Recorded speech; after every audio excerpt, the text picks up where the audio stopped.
Welcome to English Conversation Café. Learn English through natural conversations. Okay, so yesterday I make my homework, right? It was so boring. Like, I was completely boring the whole afternoon. And then my teacher explained me something about verbs, and I didn't knew this before, but apparently there's this whole rule and… Okay. I'm sorry. I have to stop you. What? What did I do? You just made 4 mistakes in like 12 seconds. 4? How do you call that? A new record? 5. That one too. That was number 5. Ladies and gentlemen, welcome to English Conversation Café. Hey everyone, I'm Max. And I'm Haley. And yes, everything I just said was 100% intentional. Mostly. Today's episode is called Common Mistakes You're Making in English and How to Fix Them. And before anyone starts panicking, these are mistakes that almost every English learner makes, even people who've been studying for years, even fluent people sometimes. So here's what you're walking away with today. 7 real, very common mistakes, a clear explanation of why they happen, and simple fixes that will actually stick. No grammar textbooks, no boring charts, just 2 people talking, like always. And hey, if you're new here, welcome to the cafe. This is what we do every episode. Real conversations, real English, zero stress. So if that sounds like your kind of place, hit subscribe right now. It's free, it takes literally 2 seconds, and it genuinely helps us keep the cafe open, so to speak. It really does mean a lot. Okay, let's get into it. So I want to start with a story. Real story, happened to a friend of mine. He'd been studying English for about 3 years at this point, and he was genuinely good. Solid vocabulary, nice pronunciation, very confident when he spoke. Ooh, the confidence part is making me nervous. So he goes into a job interview. Big company, international team, the whole thing. And the interview is going really well. He's answering questions clearly, he's smiling, the interviewer seems impressed. And then at some point, the interviewer says, "Do you agree with that management approach?" And my friend goes, "Yes, I am agree." Oh. And the interviewer just nodded and moved on, didn't say a word. And my friend walked out of that interview thinking it had gone perfectly. That's the thing though, isn't it? Nobody tells you. You say it, the other person understands what you mean, they move on, and you just keep saying it. For months, for years sometimes, because no one ever stops and says, "Hey, actually." Exactly. And I think about that a lot, actually. Because when I used to help international students at university, people who were already smart, already capable, so many of them had these tiny errors just locked in. Not because they were bad at English, because at some point they learned something slightly wrong and it just stayed. It's like if someone told you a word was pronounced one way, and you just believed them, and you said it that way for years.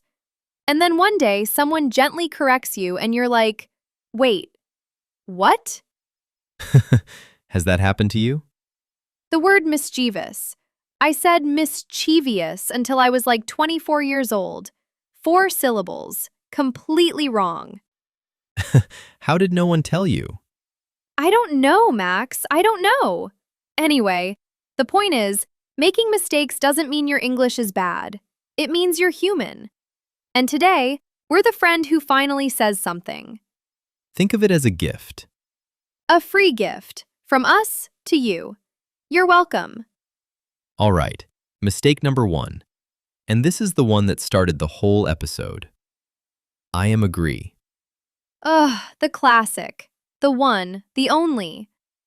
So this happens because in a lot of languages, Spanish, French, Italian, Portuguese, many others, the equivalent phrase literally translates to something like, "I am in agreement."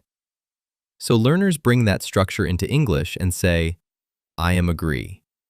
Makes total sense logically. But in English, agree is already a verb. It doesn't need am. You just say, I agree. That is the whole sentence. I agree. 2 words. Done. Clean. Confident. I agree with you. I completely agree. I agree with that decision. You can also say, I totally agree if you want to sound a little more enthusiastic. Or, I couldn't agree more if you want to sound very sophisticated. Let's not overload them on day one. Fair. Start with I agree. Go from there. Do you remember the first time you heard someone say this?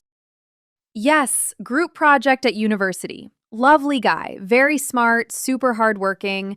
And every single time we agreed on something, he would go, yes, yes, I am agree. And I would just smile and nod. Every time. Haley. I was 22. I didn't know how to correct someone in the middle of a group meeting without making it weird. There's no smooth way to do that. I mean, you could have said it kindly. Max, I can barely correct people I know. A near stranger in a project meeting? Absolutely not. Anyway, we move on. Mistake number 2. And this is my personal favorite because of how funny it sounds when you get it wrong. Ooh, tell me. I am boring. Oh no. Oh no, no, no. Versus, I am bored. Okay, so for everyone at home, if you say, I am boring, you are saying that you are a boring person. Like, the problem is you. You are the source of the boredom. You have arrived and the fun has left the building. How are you today? Oh, I am boring, thank you. Imagine saying that to someone you just met. Hi, nice to meet you. Thank you, I am boring. And just staring at them. Okay. The actual rule, and this is a really useful one. The ed ending describes how you feel.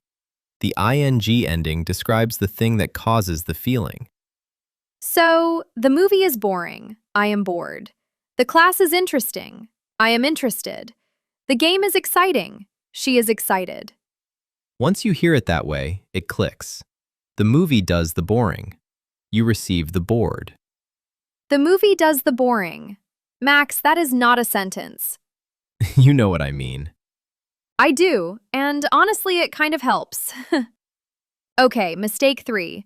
And this one is sneaky because it sounds almost right. I make my homework. Instead of, I do my homework. So the challenge here is that in many languages, there's really just one verb that covers both make and do. One word does everything. But English splits them into 2, and learners have to figure out which one goes where. A good shortcut. Make is usually for when you're creating something. You make a cake, you make a plan, you make a phone call, because you're generating the call. Do is more for tasks, activities, responsibilities. You do homework. You do the dishes. You do your job. You do someone a favor. You do your best. You do the laundry. Ugh. You do the laundry. Unfortunately, you do the laundry, not make the laundry, because you are not creating laundry. It already exists, sadly. There are always exceptions, English being English, but that shortcut covers the most common situations perfectly. Any of those 3 land for you? Because we're just getting started. Okay, we're going to pause here for a second, because we've covered 3 mistakes, and we thought it would be fun to actually test if you've been paying attention. We're going to do a little role play. I'm going to play an English learner. Her name is Sophia, and she's in a job interview. Somewhere in the conversation, I'm going to make some mistakes. Could be 2, could be 3. Could be more. Could be more. Your job is to listen carefully and count them. We'll go through the answers straight after. Ready? So, Sophia, tell me a little about yourself. Yes, my name is Sophia. I am agree that communication is the most important skill in a job, so I always try to make my best in team situations. Last week, I have a very complex project. I was very boring at first, But then my manager explained me the goal, and I didn't knew it would be so interesting. Right, right. And how do you handle pressure? I think I am not boring when things are stressful. I stay calm and I do everything possible to find solution. Okay. How many did you catch?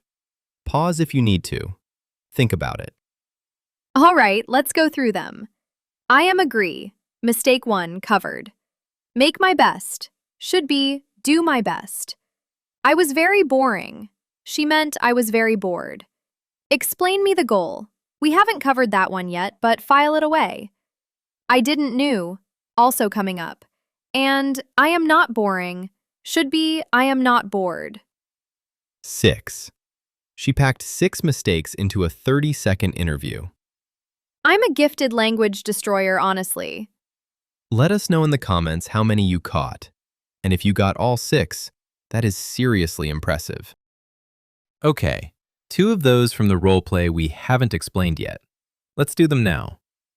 Mistake 4. Explain me this. Or, can you explain me the rule? Or, explain me how this works. Very common, very understandable. And there's a quick fix. In English, the verb explain always needs a little bridge between the verb and the person. You can't just put the person directly after it. You need to. So instead of explain me this, you say, can you explain this to me? Or just explain this to me. That little to is doing a lot of work. And it's not just explain. The same pattern applies to a few other verbs. Describe it to me. Suggest something to me. Recommend it to me. The structure is verb, the thing, to, the person. Lock that in and you're good. And honestly, once you start hearing it the right way, explain me starts to sound a little off. In a good way, because that means it's clicked. That's the moment you know it's stuck, when the wrong version sounds wrong to you. Mistake 5. And this one is a direct translation trap. How do you call this? Ah, yes. Someone points at something they don't know the name of, and they ask, how do you call this? And again, completely logical. In French, in Spanish, in German, in so many languages, that's exactly the structure. You ask how because you want to know the way to call it. But in English, we ask what. What do you call this? Or what is this called? You're asking for a name, a thing, so you use what, not how. How is for the way you do something. What is for a name or a label. Different jobs, different words. Haley, what do you call that feeling when you're almost asleep and your whole body suddenly jumps? Like a little twitch. Oh, it's called a hypnic jerk. I literally just learned that 3 weeks ago, and I've been looking for an opportunity to say it. And notice, you said, what is it called? Completely naturally. Didn't even think about it. I'm basically fluent.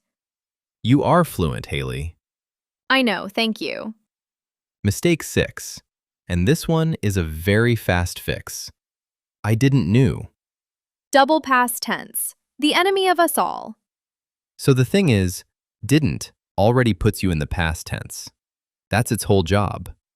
So when you add a second verb after it, that verb just goes back to its base form, present tense, because didn't has already handled the past. I didn't knew, I didn't know. I didn't went, I didn't go. I didn't understood, I didn't understand. Didn't does all the heavy lifting. The second verb just relaxes. I love that you keep saying that. The verb just relaxes. It's the most accurate description. It's like the verb takes a little holiday. Didn't is on duty. You're fine. Say it with us. I didn't know, I didn't go. I didn't understand. Feel how easy that is once you just trust didn't to do its job. And now, my absolute favorite part of this episode. This last one isn't a mistake exactly. It's an upgrade. Ooh, upgrade. I'm listening. Overusing the word very. Okay, so very is not wrong. Very is a perfectly fine word. But English is full of stronger, more specific adjectives that do the same job. Except better, more expressive, more natural, more interesting to listen to. So, instead of very tired, Say exhausted, instead of very cold, freezing, very happy, thrilled, or delighted, or overjoyed if it's a big moment. very hungry, Starving, very angry, furious, very big, enormous, or massive, or huge, very surprised. shocked, stunned, speechless even. Here's why this matters. When you replace very tired with exhausted, you don't just sound more advanced, you sound more human, more expressive, like someone who has feelings, not just descriptions. It's one change that makes your English instantly sound more natural. And honestly, once you start using words like exhausted and furious and freezing, you actually feel more comfortable in the language because the words fit better. They're the right tools for the job. Exactly. Very is like using a butter knife for everything. It works, sort of, but there are better tools. That is a an excellent analogy. See? He stopped himself. He's growing. All right, before we do the cafe rewind, we have a question for you. Which of these 7 mistakes have you made? Be honest. We are a zero judgment zone in this cafe. I'll go first. I have 100% told someone I am boring when I meant I was bored. To their face, while looking them in the eyes. And I have used very so many times in my life. I still catch myself. Just last week. Very interesting. Should have said fascinating. We're all works in progress. That's the whole point. So tell us in the comments, which mistake was yours? Or if you've heard someone else make one of these, share that too. We read every single comment. We really do. And if you've made all 7, honestly, respect. That's a full house. That's impressive commitment. Okay, cafe rewind time. This is where we go back through everything we covered today, nice and clear. In this episode, we want you to actually say these out loud. Don't just listen, repeat after us. Your mouth needs the practice just as much as your ears. Speaking out loud, even alone, even quietly, it makes a real difference. Trust us. Let's go. Instead of I am agree, Say, I agree. your turn. Say it out loud. I agree. I agree. Simple, clean, confident. That's all you need. Instead of I am boring, Say, I am bored. go ahead. I am bored. And remember, the movie is boring. You are bored. The thing does the boring. You feel the bored. Instead of I make my homework, Say, I do my homework. repeat, I do my homework. Do your homework. Do your best. Do the dishes. Do the thing. Do for tasks and responsibilities. Instead of explain me this, Say, can you explain this to me? say it. Can you explain this to me? That little to makes everything fall into place. Verb, thing, to, person. That's the structure. Instead of how do you call this? Say, what do you call this? Your turn. What do you call this? What for names and things. How for the way you do something. Different question, different word. Instead of I didn't knew, Say, I didn't know. repeat, I didn't know. Didn't handles the past tense. The second verb just relaxes. I didn't know. I didn't go. I didn't understand. And our upgrade, instead of very tired, Exhausted, instead of very cold, freezing, instead of very happy, thrilled, instead of very angry, furious, Pick your favorite one right now, just one, and say it out loud. Exhausted, freezing, thrilled, furious, starving, enormous, stunned. That word is yours now. Use it this week. Actually use it. In a sentence, out loud. These aren't just words anymore, they're your words. Take them. And that is a wrap on episode 12 of English Conversation Café. Okay, I want to say something for a second. Making mistakes in English does not mean you're bad at English. It means you're using it. It means you're out there, talking, trying, communicating, and that is already more than most people do. The goal was never perfect English. The goal is natural English, confident, expressive, human. And every mistake you fix is just one more step in that direction. A real step, not a small one. And you fixed 7 today, so you're welcome. We helped a little. Oh, and do you remember how I opened this episode? I make my homework and I was so boring. How could I possibly forget? The correct version is, I did my homework and I was so bored. Fixed. We fixed it together. Look at us. If today's episode helped you, even one fix, even one word, the best thing you can do is hit subscribe. It's completely free, it takes 2 seconds, and it means we can keep making this for you every week. And share this episode with someone who needs it. You know someone who says, I am agree. Be their friend. Tell them. Be the spinach friend. The spinach friend? You know, the friend who tells you when you have spinach in your teeth. Nobody wants to hear it. Everyone needs to hear it. Be that friend. Be the spinach friend. I think that's our new motto. I'm putting it on a t-shirt. See you in the next episode. Take care of yourselves, everyone. Bye! Thank you for listening. We hope today's conversation helped you understand real English better. Subscribe and join us for the next episode.